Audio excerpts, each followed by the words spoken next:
Ashamaa akkam jirtu hordoftootaa fi maatiiwwan chaanaalii Boon Baaba Aramu viidiyoo kan biraa ajaa'iba walitti deebinee jirra. Viidiyoon haara qabanne kun ergaa haati warra haadha manaa Haacaaluu Hundeessaa fi nama ajjeese ifaa ifatti baastee dubbattee jirti. Viidiyoo kana keessatti waan qabadee yeroo amma xumura qophii kootitti na wajjin turan affeerraa kooti. Warroonni chaanaalii keenya haaraa taatan immoo sabiskiraayib gochuun maatii keenyatti dabalamaa isiniin jenna. Gara viidiyoo dabarra. Haceekoo waggaa har'aa waliin turre. Har'a garuu nu jidduun jirtu. Ta'us qaamaan nurraa gargar baate malee yaadaaf qalbiin kee nu bira jira. Waliin jiraannas. Keessummoonni kabajamtoonni, abbootiin amantii, uummanni biyya keessaaf biyya alaa, hiriyoonni Acee biyya keessaaf biyya alaa, qeerroowwanii fi qarreewwan akkasumas daa'imman hundi gaddi keessan gadda keenya jettanii nu cinaa dhaabbachuun aantummaa keessan nutti argisiistan hundi maqaa abbaa warraa koo goota jaalalaa, gooticha abbaa dhugaa fakkeessuu fi fakkaachuu hin dandeenye artist Haacaaluu Hundeessaatiin galatoomaan jedha.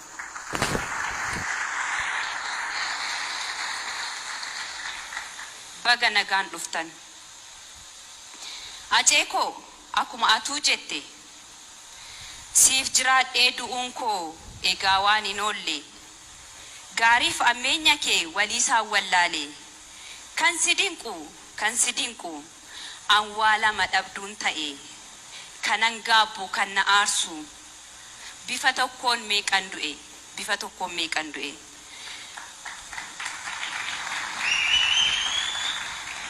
Eeyyen Haceekoo bifa tokkoon waa lama dhabduun ta'e sis dhabeen dhugaa keessa dhabe.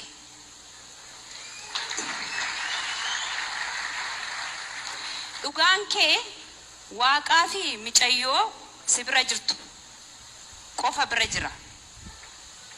Kan si nyaachistes ishuma.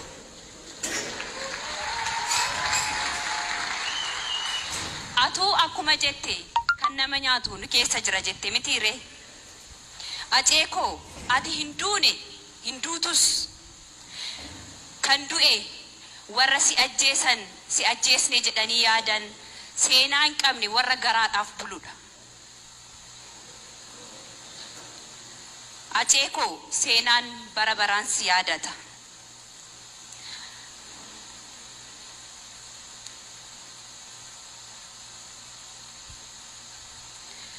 Haceenkoo akkuma jedhe dhugaan kee dhugaadha. Mul'atee ifa jira. Haqa kee hinaalu beeka si miidheera. Si dhabee jiraachuun hedduu namii turre dhiifama naan godhin waa tokko siinulli. Dhugaan kee mul'atee ifa jiraatus haqni kee ifa jiraatus kan dhokate yoo ta'us gaafa Rabbi jedhe ba'uunsaa hin oolu. Kun immoo abdii kiyyaa fi abdii uummata keetiiti.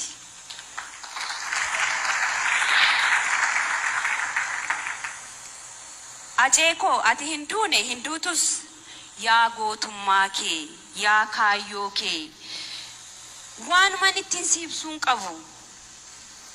Yeroo mara waliin jiraanna. Ati anaaf biyya fagoo deemteetta. Yaadaa fi qalbiin kee nu waliin jiraata.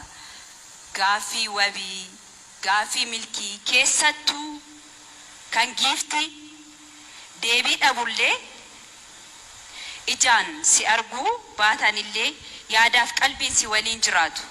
Haceekoo anii fi ati waliin jiraannee ijoollee keenya guddifannee dulloomnee waliin duuna siin jedha ture.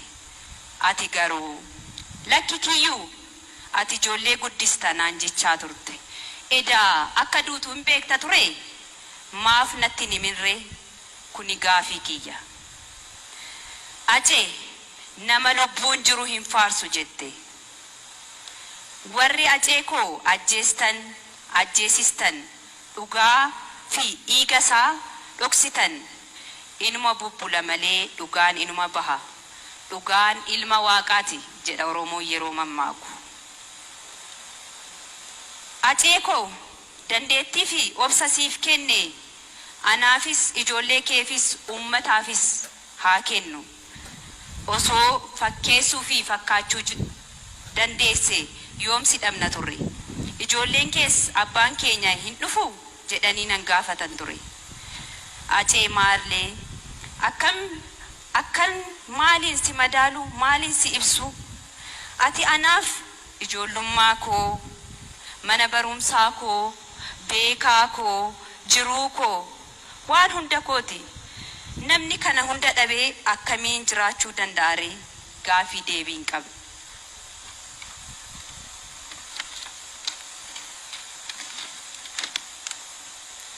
Acee koo boolla kee daadhiin haa guutu. Dhiiga fi dhiiga kee dhugaa fi dhiiga kee Rabbi haa baasu. Warreen si waliin wareegamanis boolla isaanii daadhiin haa guutu.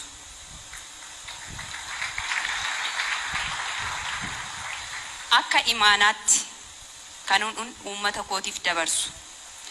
Namoonni biyya keessaa biyya alaa maqaa isaatiin daldaltan gara barbaadanitti ooftan kana dhaabaa. Warri yeroo inni lubbuun jiru diina isaa taatanii amma immoo fira isaa fakkaattan of duuba deebi'aa of ilaalaa.